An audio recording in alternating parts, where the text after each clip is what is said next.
Un chaveiro de coiro en laranxa e madeira negra reproducindo as cores do mexillón presentado nunha lata de conservas. Tratei de similar unha lata de mexillóns en escabeche. E a partir de esa idea transformámola e fixémola adaptándoa ao Concello de Boiro, donde, como ben decía Carlos, a industria conserveira é moi importante. E neste caso similar un zoquiño que se parece moito a un mexillón, non?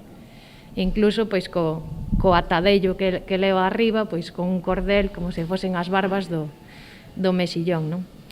Este será o novo agasallo institucional que entregará o Concello de Boiro aos seus visitantes ilustres, pero que tamén está á venda na web de Ferro. Este é un produto que vamos a regalar como regalo institucional, pero tamén un produto que poden marcar na página web de Elena Ferro, porque todo hai que dicirlo, tamén hai que vendelo, non?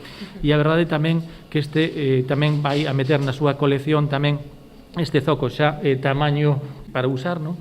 E que vai ser chamado modelo Boiro, non?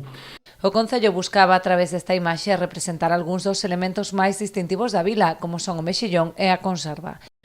Pois o produto marino que máis nos representa que é o mexillón, non en vano somos o primeiro porto por número de amarres de Galicia e o segundo por número de licencias. Entón, entendemos que Boiro sin o mexillón non se entende, o mexillón sin Boiro tampouco. Esta colaboración entre o Concello de Boiro e Ferro conta co apoio da Fundación Pública Artesanía de Galicia.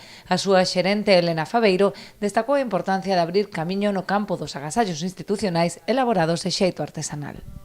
A nivel producto de agasallo, tanto institucional como souvenir, es un campo que está pouco explotado y quiero darle las gracias al alcalde, a Carlos, por haber llevado a cabo esta idea y contar con Elena, que es una de nuestras artesanas de referencia.